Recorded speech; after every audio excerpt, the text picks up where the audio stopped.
Historic festivals fill the calendar with year-round celebrations and events.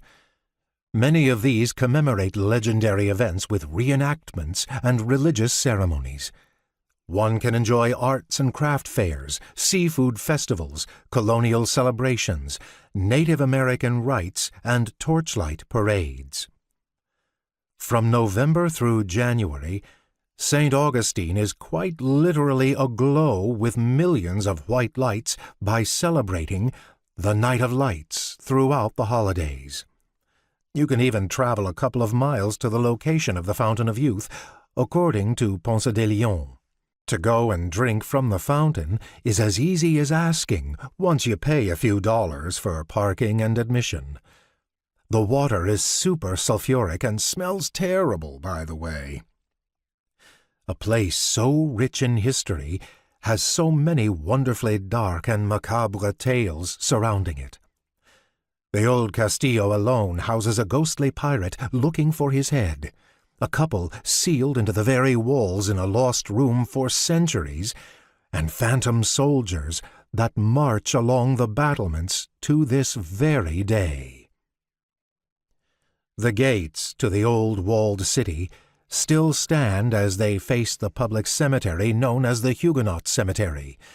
This graveyard was used for Protestant burials from 1821 until 1884. As St. Augustine was a Spanish city, only Catholics were allowed to be buried in the cemetery inside the town.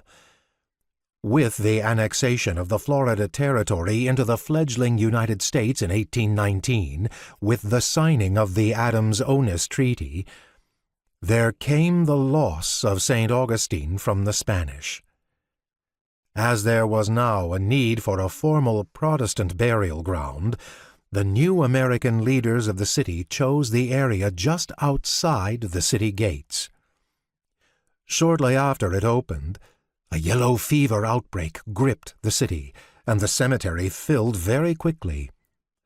The spirit of the daughter of the gatekeeper is said to hide near the gates and warn people about Yellow Jack. She warns travelers, particularly fellow children, to stay away from St. Augustine. A short drive across the Bridge of Lions and the bay leads you to St. Augustine's famous lighthouse. The ghosts here are also numerous and include an old lighthouse keeper and his two daughters who died while riding the rails that dragged stones to build the very lighthouse they haunt. Naturally, there is a booming industry in ghost walks, paranormal tours, and even haunted carriage rides. The haunted pub tour is a great way to experience local spirits in one way or another. There are even tram rides that take you across the bay to the haunted lighthouse and back across to visit the old jail and the other ghost-filled locations in St. Augustine.